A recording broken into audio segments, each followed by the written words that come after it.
Haleluya. Fungua kama una Biblia yako ya Kiingereza, fungua King James. Anasema, but now your kingdom shall not continue. The Lord has sought for himself a man after his own heart, and the Lord has commanded him to be a commander of his people. Biblia inasema sasa kwa tafsiri sio rasmi ya Kiswahili, Mungu amejitafutia mtu ambaye yupo after moyo wa Mungu. Bwana Yesu asifiwe sana. Yupo after moyo wa Mungu. Yaani huyu mtu ambaye Mungu amemtafuta anautafuta moyo wa Mungu. Kwenye maisha yake huyu mtu hafanyi tu chochote anachokiwaza. Kwenye maisha yake huyu mtu anaenda kuangalia moyo wa Mungu. Unawaza nini juu yangu? Moyo wa Mungu unataka mimi nifanye nini? Utanielewa sana. Bwana Yesu asifiwe. Anasema kwamba amejitafutia mtu ambaye yupo after moyo wa Mungu. Maanake huyu mtu anautafuta moyo wa Mungu. Anataka kujua kwenye moyo wa Mungu kuna nini kuhusiana na maisha yangu. Maana anajijua kabisa kwamba hapa duniani hajaletwa ili aishi kama yeye anavyotaka. Hapa duniani ameletwa ili aishi kama vile Mungu anataka. Kwa maana hiyo kila wakati anaenda kwenye moyo wa Mungu kutaka kujua Mungu anawaza nini juu ya hali ninayopitia. Bwana Yesu asifiwe sana. Neno la Mungu linasema mnawaza nini juu ya Bwana?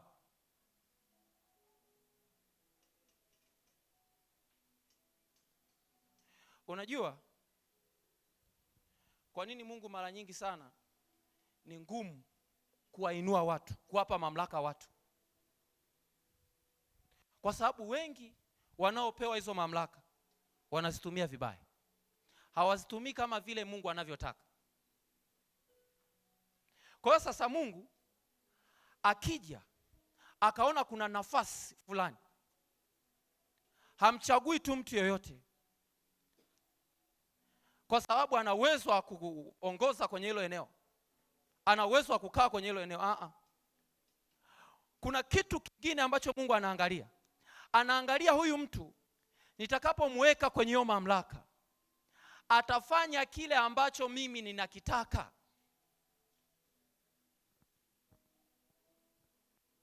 Bwana Yesu asifiwe sana.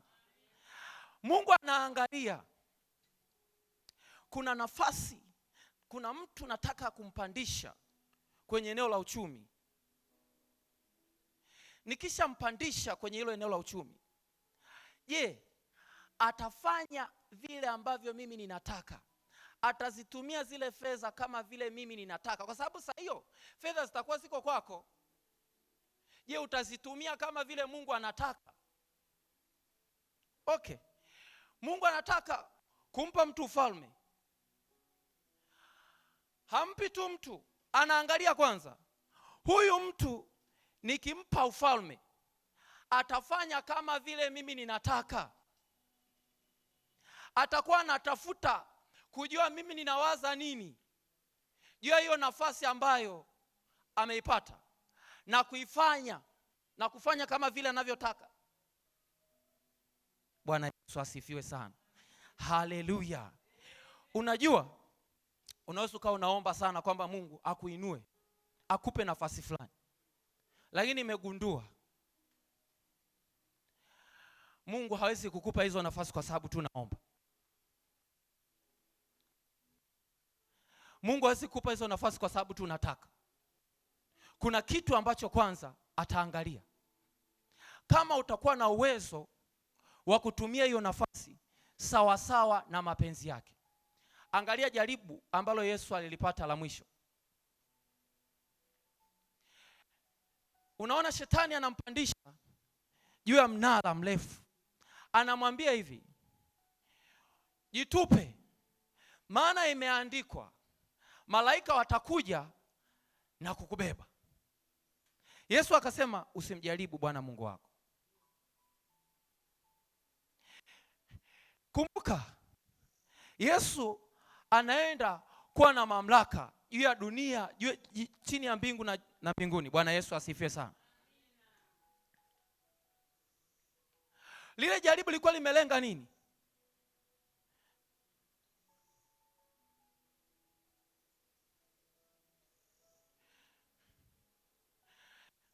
Kumbuka, Yesu anapimwa kutaka kujua hata kama malaika wamekuwa assigned kwako, utawatumia tu vile unavyotaka wewe au utawatumia sawa sawa na neno la Mungu. Anapimwa, utawatumia tu malaika kama vile unavyotaka wewe au utawatumia sawa sawa na Mungu anavyotaka. Nachokiongea hapa saa hizi ni kikubwa sana. Sijui kama kinaingia kwenye moyo wako. Bwana Yesu asifiwe. Haleluya. Nikagundua pia hata ukitaka kuwa mtumishi mkubwa sana, Mungu hakuinui kwa sababu unataka. Mungu hakupi huo upako, hiyo authority kwa sababu tu unataka. Atakupima kwanza. Nitakapokupa hii mamlaka, utaitumia kama vile ambavyo mimi nataka.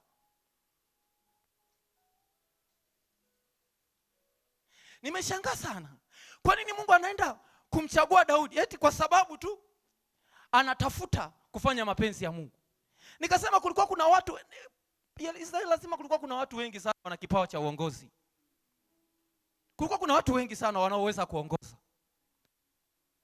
Mungu akuangalia kwanza hicho. Kitu cha kwanza ambacho Mungu alikiangalia, huyu mtu atafanya mapenzi yangu, atafanya kile kitu ambacho mimi ninakitaka.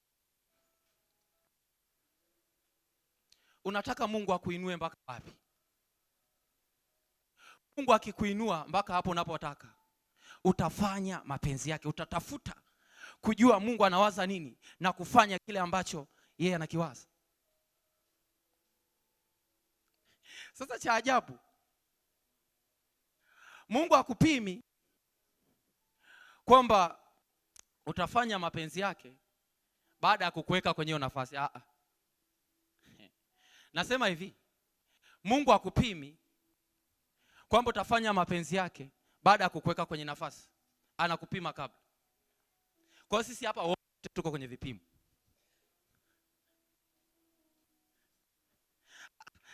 Anasema nimejitafutia mtu aupendezaye moyo wangu, afu nimemwamuru mkuu juu ya watu wangu.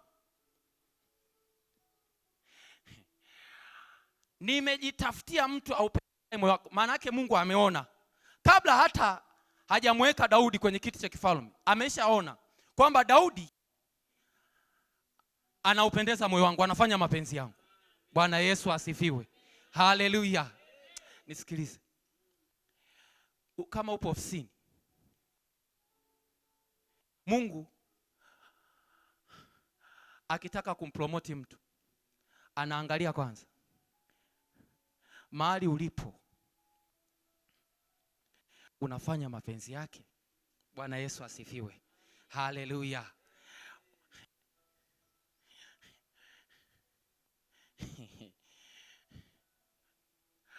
Mungu anataka kukupandisha cheo. Lakini kabla ya kukupandisha kwenye hicho cheo, kumbuka kile cheo au hiyo nafasi ya cheo wewe umetengeneza, ni Mungu aliyetengeneza. Kwa hiyo kuna kitu ambacho yeye anakitamani kifanyike hapo. Kwa hiyo akitaka kukupa hicho cheo, hata angalia tu kwa sababu naomba unataka hicho cheo. Ataangalia nitakapokupa hicho cheo utafanya sawa sawa na mapenzi yake. Anaangalia saa ngapi? Anaangalia sasa kwenye nafasi aliyokuweka, kwenye nafasi ambayo upo sasa hivi. Roho Mtakatifu anisaidie upate hichi kitu. Mahali ulipo sasa hivi, unafanya mapenzi ya Mungu?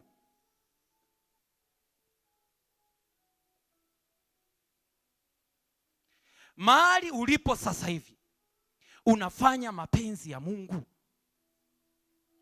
Sasa angalia, Daudi saa hii alikuwa anachunga kondoo.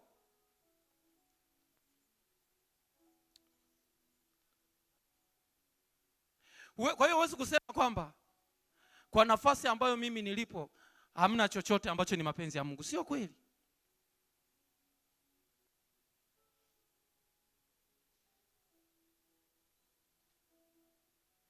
Ni nafasi gani Mungu amekupa sasa hivi?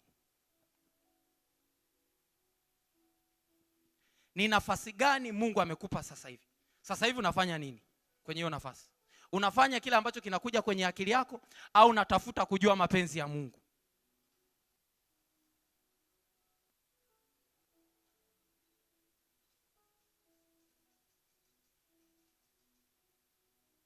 Unatafuta kujua kwenye moyo wa Mungu anawaza nini juu ya jambo hili. Bwana Yesu asifiwe. Haleluya. Jamani, si watu wote tunapenda kuinuliwe? Au kuna mtu ambaye anapenda kukaa chini? Si wote tunataka kuinuliwe? Lakini sasa uinuliwe kwa sababu tu naomba. Kuomba kuna umuhimu wake, lakini uinuliwe tu kwa sababu naomba. Unainuliwa kwa kupima uwezo wako wa kufanya mapenzi yake. Na Mungu anakupima wapi? Hapo ulipo sasa. Mungu amekuweka labda kwenye hiyo kazi umeajiriwa hapo. Wewe ukijitathmini kwenye hiyo kazi ulioajiriwa, unafanya mapenzi ya Mungu hapo? Au ndo watu kila siku wakija wanalalamika kwamba huyu dada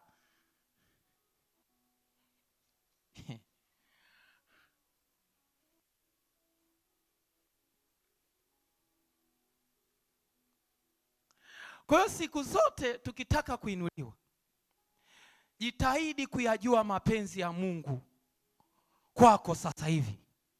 Jitahidi kuyajua mapenzi ya Mungu kwako sasa hivi. Ukishajua mapenzi ya Mungu kwako sasa hivi na ukaanza kuyafanya, baada ya muda Mungu atakuinua. Baada ya muda Mungu atakuinua. Kilichomsaidia Daudi akakaa kwenye kile kiti cha kifalme, kwa sababu katika udogo wake ule ule, katika kuchunga tu kondoo za babake, alikuwa mwaminifu, alikuwa anafanya sawa sawa na mapenzi ya Mungu. Baada ya Mungu kumwangalia Daudi, kuona kwamba huyu hata simba akitokea anataka kuwalalua wale kondoo, anapambana nao, hakimbii. Dubu akitokea kutaka kulalua wale wanakondoo, anapambana nao. Mungu akaona huyu ananifaa sana.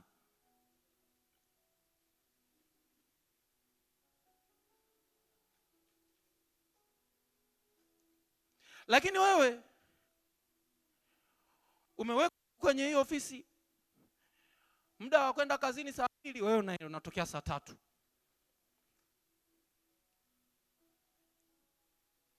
Bwana Yesu asifiwe. Haleluya. Haleluya.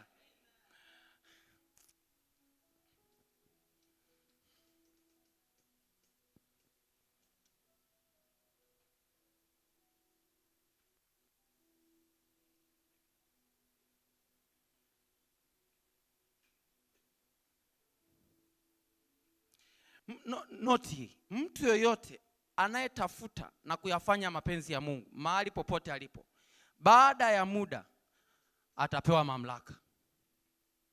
Baada ya muda atapewa mamlaka. Nataka tuangalie kitu cha mwisho alafu tutaenda kuomba hapa.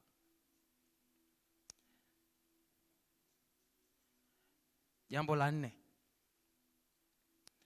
Ni muhimu kukaa kwenye uwepo wa Mungu ili Mungu akupake mafuta. Ni muhimu ukakaa kwenye uwepo wa Mungu ili Mungu akupake mafuta uweze kupitia mchakato wote. Ni muhimu ukakaa kwenye uwepo wa Mungu ili Mungu akupake mafuta uweze kupitia mchakato wote.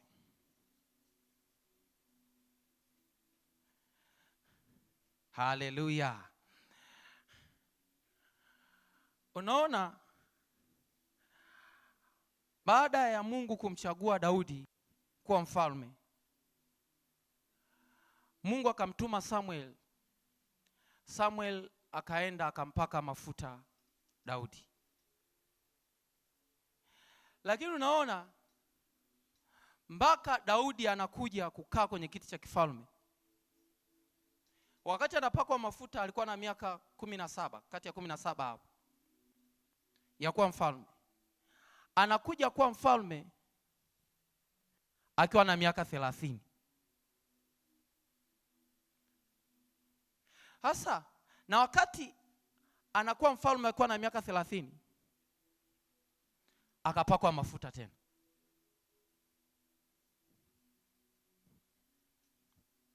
Fungua kitabu cha Samuel. Fungua kitabu cha Samuel, sura ya Samuel wa pili. Samuel wa pili. Samuel wa pili sura ya 5.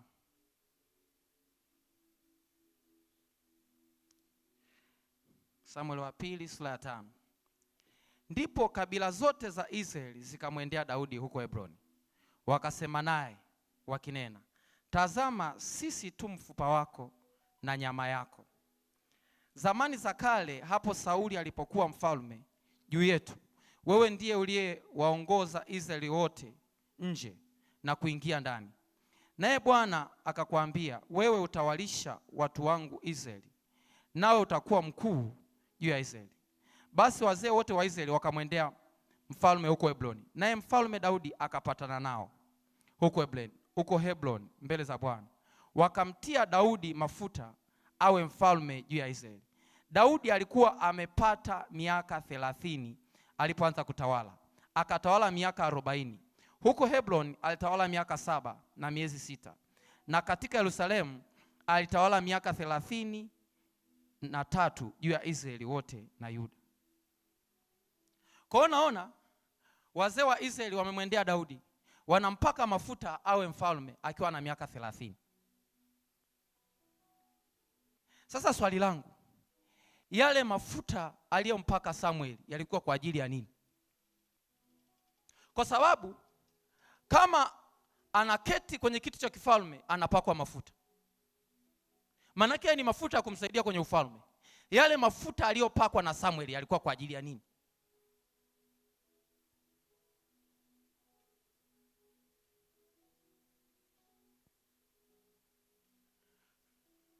Haleluya. Ili uweze kupitia mchakato na kufika kwenye hatima yako, unahitaji mafuta ya Roho Mtakatifu, unahitaji nguvu za Roho Mtakatifu. Kupitia mchakato sio kazi rahisi. Kuna changamoto nyingi sana zinaweza zikatokea na zikakukatisha tamaa, ukakata tamaa. Kwa hiyo unahitaji mafuta, unahitaji nguvu za Roho Mtakatifu. Ndio maana unakuta hata wakati fulani Yesu alifika mahali akachoka, akamwambia Baba, ikiwezekana kikombe hichi kiniepuke. Lakini Baba hakumsikia hilo ombi.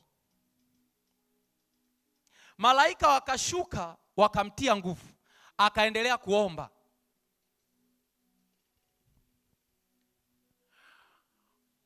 Mchakato ambao unatakiwa upite ili uweze kufika kwenye hatima yako sio mrahisi.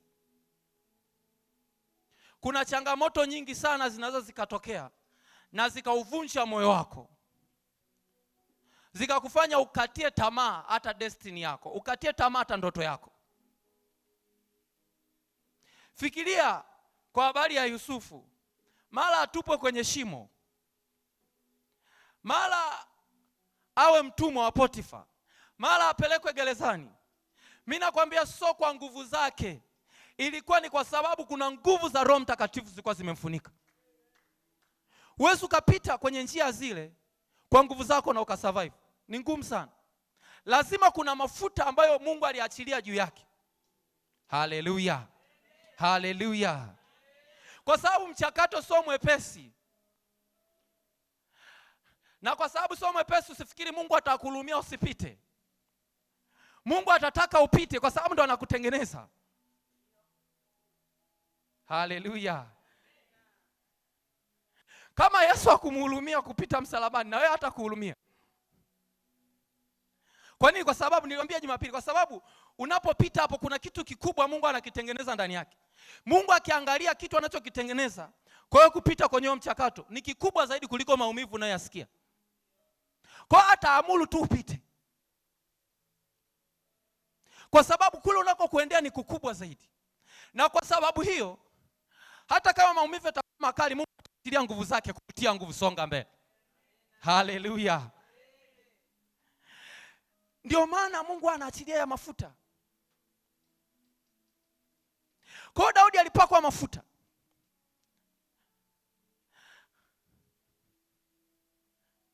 Unaona kitu kinachotokea baada tu ya Daudi kupakwa mafuta. Nini kilitokea?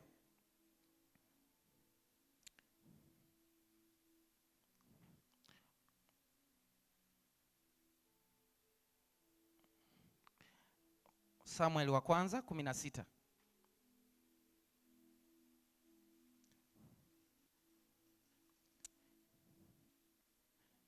Kuna kitu ambacho kilitokea baada tu ya Daudi kupakwa mafuta. Bwana Yesu asifiwe.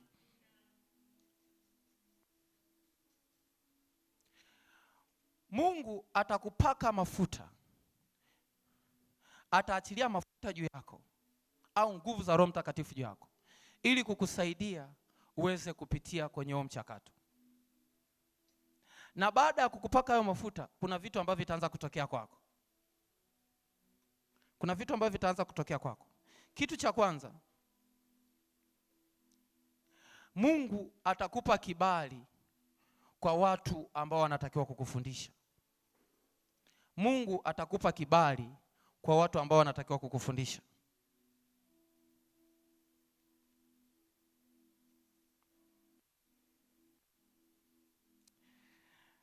Ukisoma Samueli wa kwanza 16, kwanza ule mstari wa 14, sitasoma mstari yote. Nitaenda ukisoma mstari wa 14 mpaka wa 22. Sitasoma mstari yote. Lakini hapa unaona Roho wa Bwana ameondoka kwa Sauli. Roho wa Bwana ameondoka kwa Sauli na watumishi wake wakamshauri kwamba ni vyema ukatafuta mtu ambaye atakuwa anapiga kinubi ili hiyo nguvu ya giza iondoke. Kwa akatafuta watu wengi sana kwa ajili ya kupiga kinubi, lakini si watu wote walipata kibali. Sasa ukisoma ule mstari wa 20 na 21,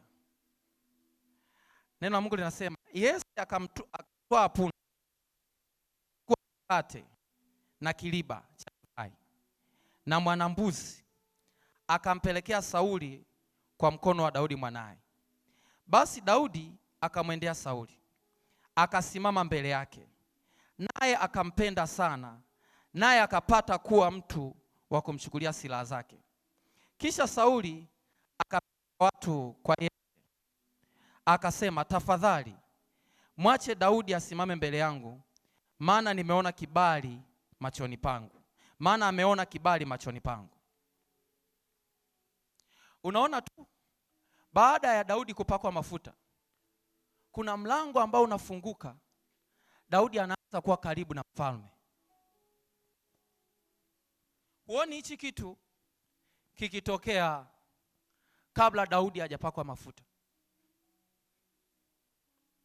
Kwa sababu Daudi alikuwa anajua kwamba yeye Mungu amempa kuwa mfalme hata kabla ya Samueli kumpaka mafuta. Tumesoma Samueli sura ya 13 ule mstari wa 14 kwamba Bwana amemwamuru. Bwana amejitafutia mtu naye amemwamuru awe mfalme, awe mkuu juu ya watu wake. Kwa hiyo Mungu alikuwa amemwamuru Daudi. Lakini huoni Daudi akifanya chochote. Huoni kwa Daudi kikiendelea chochote. Sura ya 16 Samuel anampaka Daudi mafuta. Baada ya kumpaka Daudi mafuta, kuna kitu kinatokea. Kuna mlango unafunguka. Ghafla Daudi anajikuta amefika kwa Sauli. Na kitu cha kushangaza, ukiangalia haraka unaona sababu iliyompeleka Daudi kwenda kwa mfalme ni kupiga kinubi. Lakini alipofika kwa mfalme, pamoja na kupiga kinubi, kuna kitu kingine ambacho Daudi alipewa kukifanya. Biblia inasema ule mstari wa 21, basi Daudi akamwendea Sauli, akasimama mbele yake, naye akampenda sana, naye akapata kuwa mtu wa kumchukulia silaha zake. Biblia inasema naye akapata kuwa mtu wa kumchukulia silaha zake. Mimi nikajua labda Daudi angefika kwa mfalme Sauli angekuwa anatambulika kama mpiga kinubi, lakini sasa hivi anatambulika kama mtu wa kuchukua silaha za Sauli.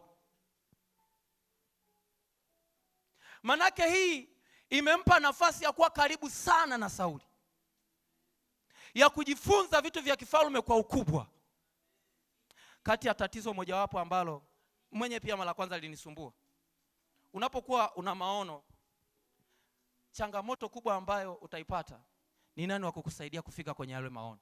Ni nani wa kukufundisha kufika kwenye yale maono? Nilikuwa nasikia ndani yangu utumishi, lakini sasa sijui, kuna watumishi wakubwa unatamani kuwauliza lakini huwapati. Unawapatia wapi? Bwana Yesu asifiwe. Haleluya.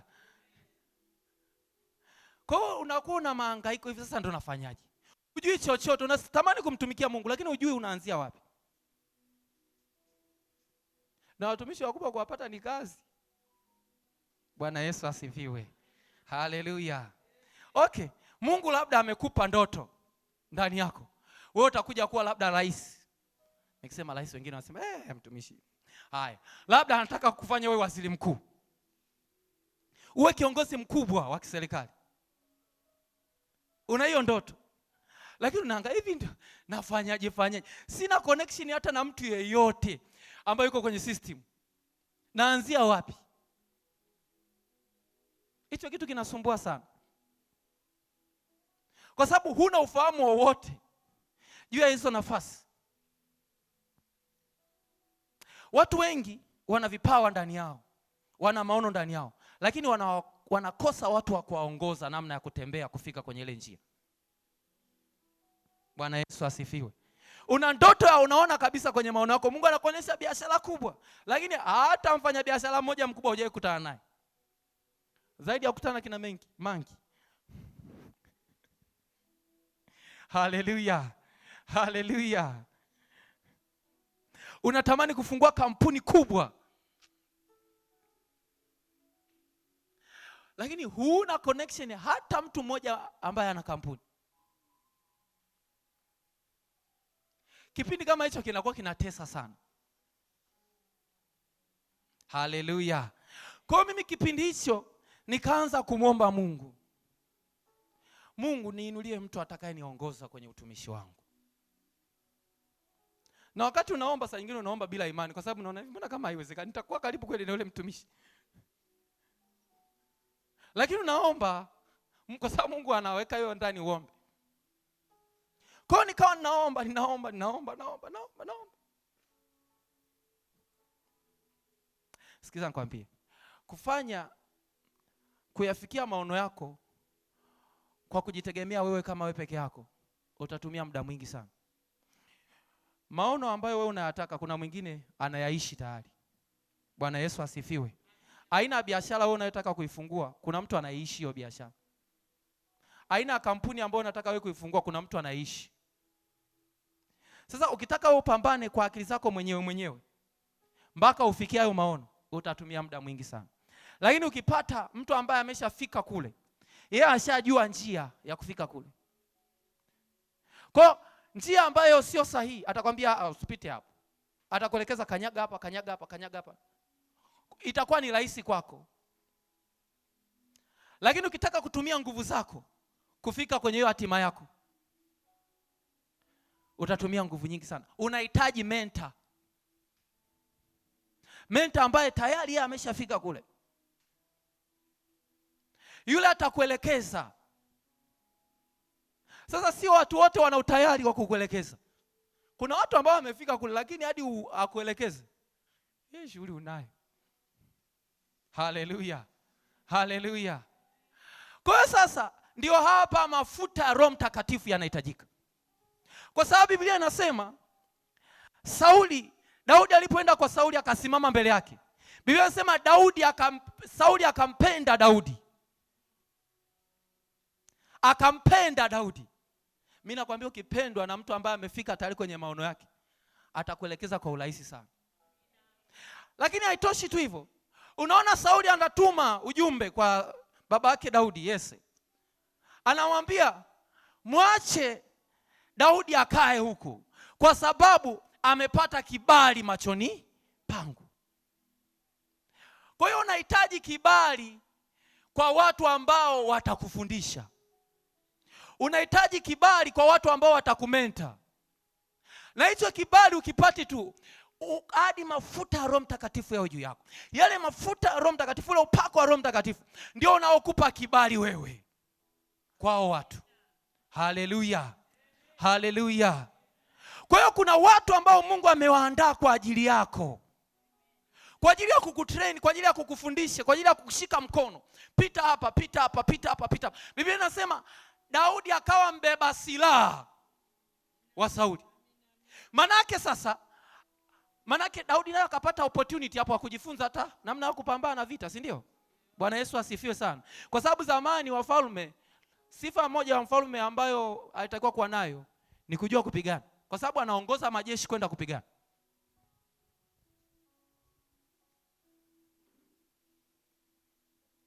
Biblia neno la Mungu linasema Mungu humtoa mtu mnyonge kutoka mavumbini na kumketisha na wakuu. Uwe na utafakari sana huu mstari. Asemi kwamba anamtoa mtu manyongeni kutoka mavumbini na kumfanya awe tajiri. Anasema anamtoa mavumbini anamketisha na wakuu. Kwa nini anamketisha na wakuu? Wale wakuu wafanye nini kwa huyo mtu? Maanake ile wakuu wamtrain na yeye, wamfundishe na yeye. Haleluya. Wamfundishe, wamwelekeze namna gani tunatembea. Mimi nakwambia kama una maono fulani na hauna connection ya mtu hata mmoja ambaye anafanya hicho kitu kwa ukubwa sasa hivi, na wewe unataka ukifanya kwa ukubwa, anza kujiombea haya maombi kwamba Mungu ninulie huyu mtu atakaye train kufika hapa. Inawezekana wewe unafuga tu kuku, lakini kuna watu wanafuga kwa ukubwa.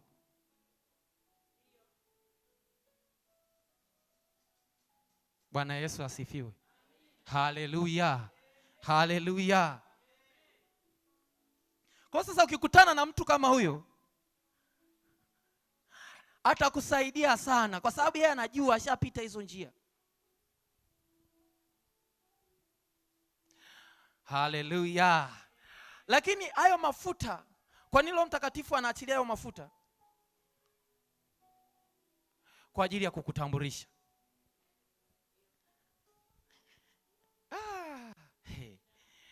Haleluya.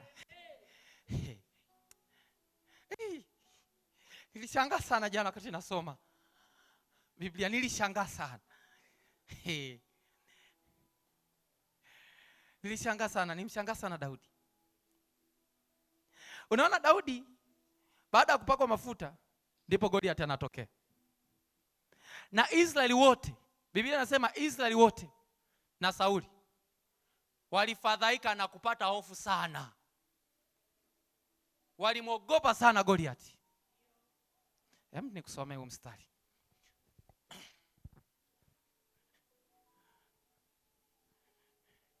Fungua Samueli wa kwanza 17. 16.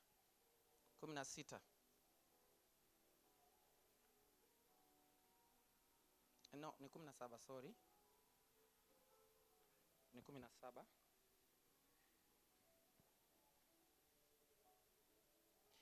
Mstari wa 11.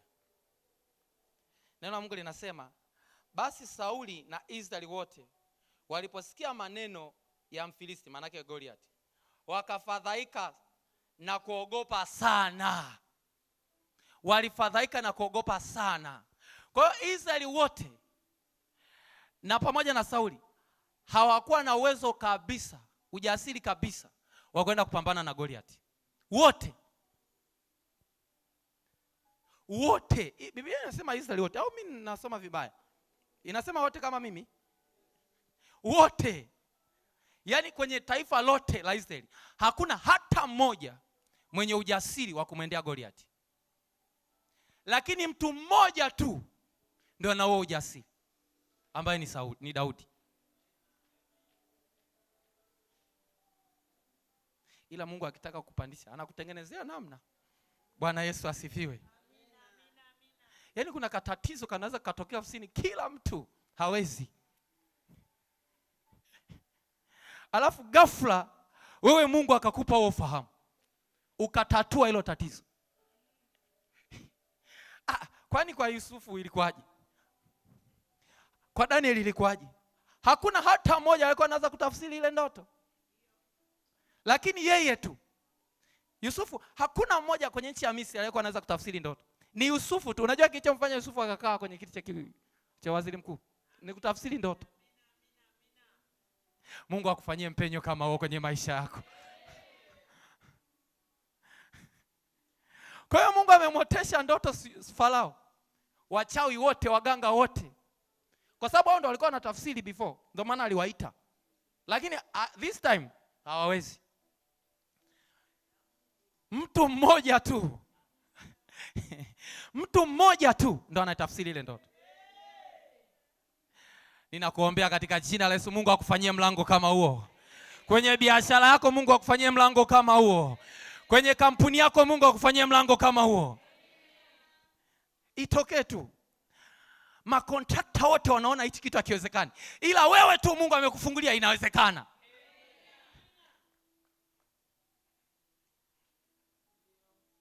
Haleluya. Kwa hiyo naona Israeli wote wanatetemeka, wote wanaogopa. Lakini Daudi anakuta na ujasiri, hata sidhani hata kama mwenyewe alikuwa anaelewa nini kinatokea ndani yake. Kwa nini alikuwa na ule ujasiri? Kwa sababu kuna Roho Mtakatifu alimshukia kwa nguvu ndani yake. Biblia inasema Samuel alipompaka mafuta Daudi, kuna Roho Mtakatifu alishuka kwa nguvu juu yake. Na huyu Roho Mtakatifu alikuwa juu ya Daudi. Kwa hiyo alipomwona Goliathi, wakati wote wanaogopa, ule upako uliomfunika Daudi, unaona kwamba mbona huyu namweza, mbona hili ni tatizo dogo sana. Mfalme atafanya nini kwa yule mtu ambaye atamuua Goliathi? Nataka kujua kwanza, mfalme atafanya nini kwa mtu ambaye atamuua Goliathi? Akauliza, usifanye vitu bila kujua utapata nini. Haleluya. Yes. Daudi alikuwa mjanja, apambane vita ambayo hajui atapata nini. Alimchachafia Sauli. Anamwambia mfalme atafanya nini? Wakati wenzake wote wanajificha, wanatetemeka, yeye anaenda kwa Sauli. Mnaambie Sauli utafanya nini kwa ajili ya yule mtu atakayemua Goliathi? Kwa hata mpenyo ukitokea ukaona hakuna mtu anaweza na wewe ndio peke yako Mungu amekupa kuweza, usiende haraka haraka, tulia kwanza. Si ndio Mungu jiamini, Mungu amekupa hiyo nafasi. Jiamini, relax kwanza. Relax. Jiamini kwamba Mungu amenipa hiyo nafasi. Usiwe na haraka. Wewe tu Mungu amekufanyia mpenyo, unaona kabisa kuna hii ni ya kwako. Alafu anakupangia tu mshahara kidogo. Unasema subiri nifikirie kidogo. Haleluya. Yes. Subiri nifikirie kidogo. Unakuta kabla hujafika kitu na kukupigia Bwana, tunakuongezea. Taanza kulipa kwa dola.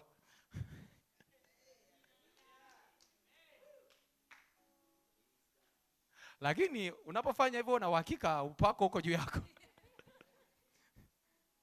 Haleluya. Kwa sababu Daudi alikuwa anajua, Daudi amepakwa mafuta, anajijua. Anasema sawa mnatukanwa, sawa, lakini mtamfanyia nini yule mtu atakayempiga Goliathi? Kwa hiyo Mungu atakutambulisha. Unaona, baada ya hapa Waisraeli wote wanajua huyu Daudi sio mtu wa kawaida.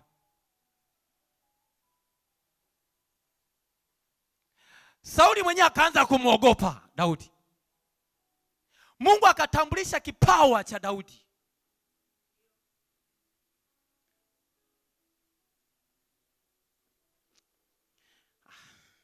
Haleluya.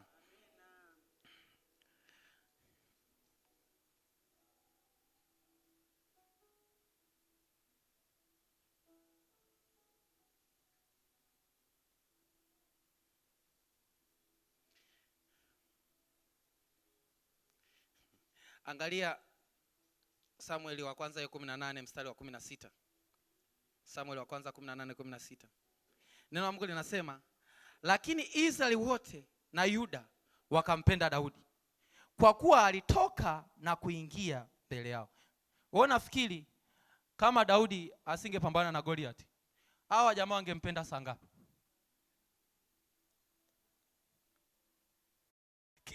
Unajua hawa wazee wasingeona hii kitu, wasingemfuata kipindi hiki. Okay. Hapa hawa wazee wamemfuata Daudi, wanampaka mafuta awe mfalme. Kilichofanya hawa wazee wamfuate kwa sababu walishagaonaga kwamba huyu jamaa ana ability ya kuongoza. Unanielewa eh? Walishaona ana ability ya kuongoza. Hawajaja pale tu kwa sababu wanataka tu mfalme, no. Walishaona Mungu alishamtambulisha Daudi. Kuna kipindi cha kutambulishwa kwenye maisha yako. Na kipindi hicho sio kizuri sana kihivyo. Kwa sababu utaona watu wanasema aise, lakini hakuna kitu kinatokea kwako. Unaona hapa wanamsifia Daudi. Hadi wanawake waliimba, Daudi ameua 10,000, Sauli ameua 1,000. Ndio matatizo yanaongezeka. Ndio akaanza kuindwa tena na Sauli. Watu wanampenda lakini hakuna chochote kinatokea kwa Daudi. Wazee wanajua jamaa huyu ni kiongozi mkubwa. Hakuna chochote kinatokea kwa Daudi. Kuna kipindi cha kutambulishwa. Ni kipindi ambacho unaisaidia sana familia yako na wanakusema. Ni kipindi ambacho pale ofisini wanakusifia una uwezo, lakini promotion ikija upati. Bwana Yesu asifiwe. Ni kipindi unawatafsiria ndoto wale wafungwa wawili. Wanatoka anaenda ikulu, hata kukumbuki. Bwana Yesu asifiwe sana. Yes, Yusufu alitafsiri ndoto akiwa kule gerezani.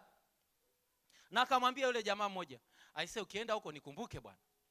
Na hakumkumbuka.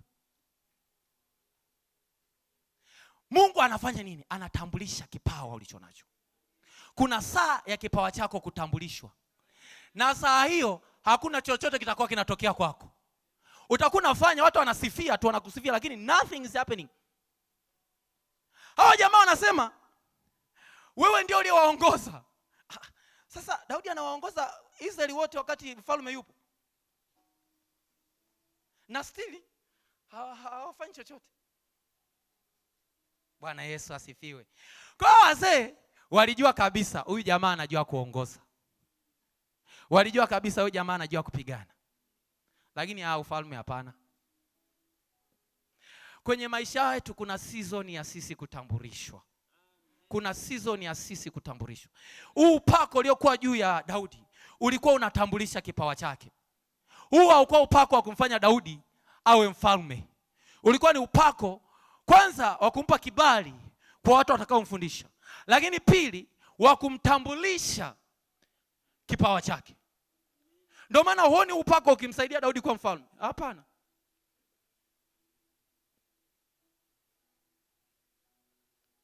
Kwa hiyo upako ulikuwa unatambulisha tu kipawa kwamba wewe ni mfalme. Kila mtu anaona wewe ni mfalme. Wewe ni mfalme. Lakini baada ya miaka 30 upako ulimaliza kazi.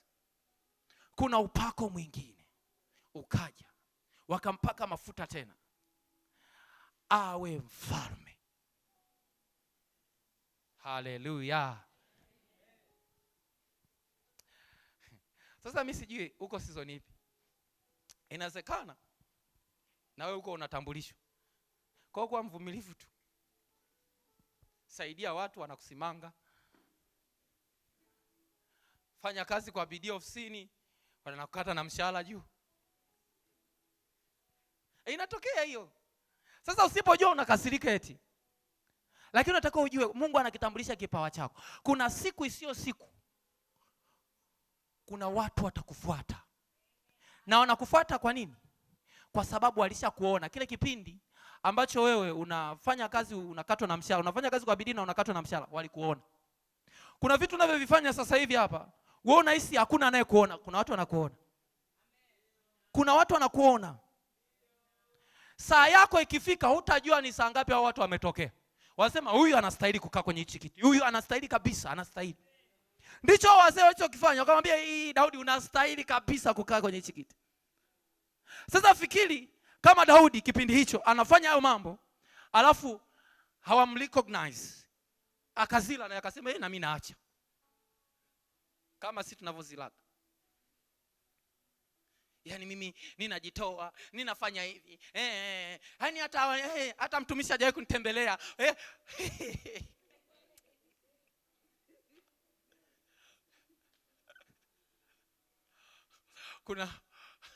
Kuna dada moja wakati nasoma chuo, nilikuwa form 1. Nilikuwa mwaka wa kwanza. Sasa wakati tuko chuo tulikuwa tunaendaga kuhubiri, tulikuwa na outreach. Tunaenda kuhubiri kwenye vijiji huko. Sasa kuna dada moja alikuwa mwaka wa pili. Alikuwa ni mtu mzima, mkubwa. Sasa tulikuwa kule, tulikuwa tunapika. Kwa dada wengi wakawa wanapika. Na wale wakaka wanaopenda kupika wanaenda wanapika pia. Huko wengine wanaomba, huko wengine wanafanya hivi, vitu vingi. Sasa kuna huyo dada moja. Amesimama jikoni asubuhi mpaka usiku saa 2. Mara afanye hivi, mara hatoki. Nikamwangalia nikasema Mungu, huyu mtu ana namna gani? Bwana Yesu asifiwe sana. Haleluya. Wakati wengine wanakuja anasema bwana mimi nimejichokea naenda. Mwingine anakuja anaondoka. Lakini yule dada amekomaa, yani huyo. Nikasema wewe. Kumbe kuna jamaa anamwangalia tu. Sasa yule jamaa alikuwa mwaka, nafikiri naye walikuwa mwaka mmoja, anamwangalia tu. Akasema huyu ni wife material huyu. Huyu ni wife material. Wakati wengine wanaona nimekaa kwenye moshi natosha sasa kwani mimi tu. Bwana Yesu asifiwe. Tumemaliza tu chuo, wamemaliza tu chuo. Tunaletewa kadi. Mtu anaolewa. Haleluya. Haleluya. Ni rahisi sana alipokuwa pale jikoni akasema na mimi nimejichokea, kwani mbona watu wanaondoka, mimi tu ndo niendelee. Kumbe Mungu alikuwa anatumia ile kumtambulisha. Kumbe kuna jamaa alikuwa anaangalia tu. Anaangalia tu. Mbona mimi nakuja tu kila siku kanisani? Na mimi siku hizi niache kudoji. Kumbe kuna mmoja anaangalia tu hivi, huyu anampenda Mungu kweli au anatania? Wewe unaacha kuja ibadani.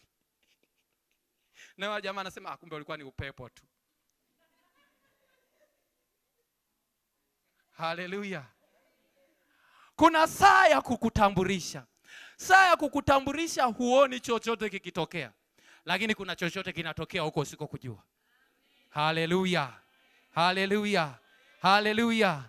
Kwa hiyo huwezi jua uko hapa kanisani na ndani yako unaona Mungu anakupa kufanya vitu fulani na fulani.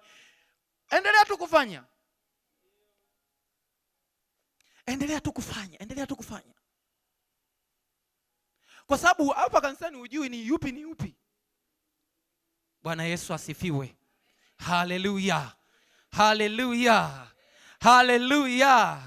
Kwa kipindi cha kutambulishwa ni kipindi huoni matokeo, lakini kuna kitu kikubwa Mungu anakuwa anakifanya. Kwa hiyo endelea, yale mafuta yanakuwa yanakutambulisha wewe, ambatana na yale mafuta. Biblia inasema watu wawili hawezi kutembea njia moja wasipopatana. Patana na mafuta yaliyoko ndani yako. Umekaa nyumbani unaona ndani yako kuna furukuta, nenda kanisani. Wewe unasema sitaenda. Nenda kanisani, hayo mafuta ndani yako yanakusukuma uende. Kuna kitu ambacho manake Mungu anakifanya kwako.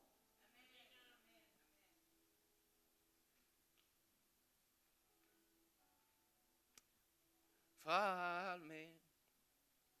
Yes.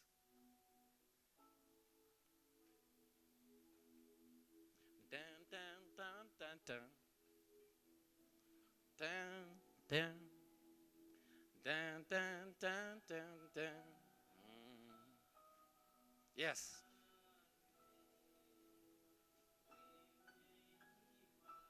Yes, hiyo ndo naitaka hiyo. Yes.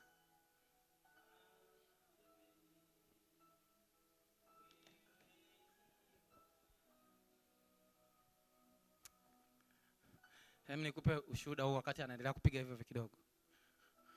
Wakati nimejiunga na kanisa la Reality. Mimi nilikuwa napenda kuomba. Kuomba kwa kweli mimi napenda. Bwana Yesu asifiwe. Tulikuwa na jamaa zangu watatu. Tulikuwa tunaomba hadi tulikuwa tunaonekana tuna kielele cha kuomba. Kila siku hao mara mkesha mara nini. Kumbe kuna watu wanaangalia tu. Bwana Yesu asifiwe sana. Kumbe kuna watu wanaangalia tu. Mkesha sikosi. Kabla ibada nimewahi huyo. Hadi kuna watu wakaanza kusema, mbona wana kielele sana hao? Wao wanatuambia tuna kielele.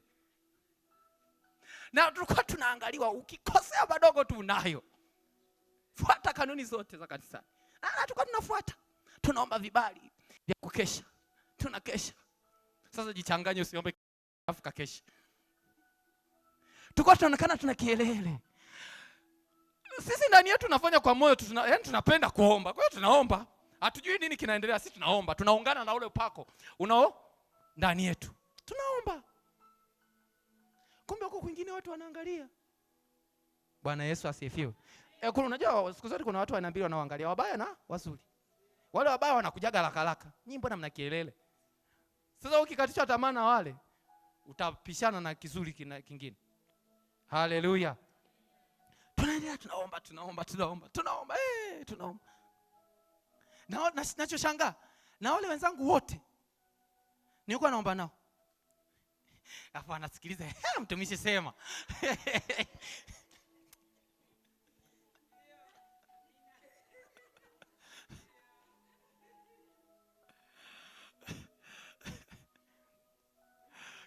Gideon anajua.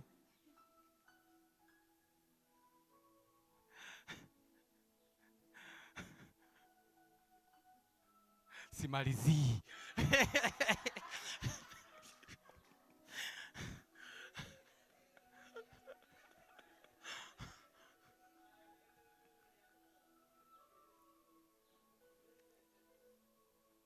Sasa utambulisho, Mungu anapokutambulisha upinzani unaweza katokea. Lakini kama kuna kitu kinakusukuma kufanya huko ndani, pamoja na ule upinzani, songa mbele. Kwa sababu hujui ni nani anakuona. Na hujui saa nyingine anataka kuone kwa namna gani. Wewe endelea, fanya.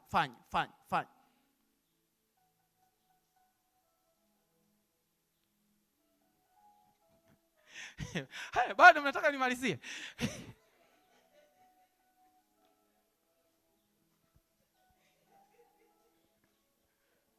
Kwa wale wote pia sasa hivi nao upo kwenye hilo, wanafundishwa wao kuwa kama Bwana Yesu asifiwe sana. Wenyewe kwa tuelewi nini kinatokea. Na usifikiri kwamba ilitokea tulisema tulipanga. Mimi nimeenda zangu kanisani, nikasema leo niombe sana mpaka saa 11 Jumapili. Ibada imeisha, nasema acha niendelee kuomba tu. Sababu saa nyingine katikati ya wiki unakuwa una muda. Nikaomba. Nafika saa 11 tuko 3. Vipi? Tena Jumapili nyingine ndio hapo tukaendelea. Wewe unajiona wewe mbona mimi tu? Yamkini kwa sasa hivi ndio huko wewe tu, endelea, watatokea na wengine. Simama hapo ulipo.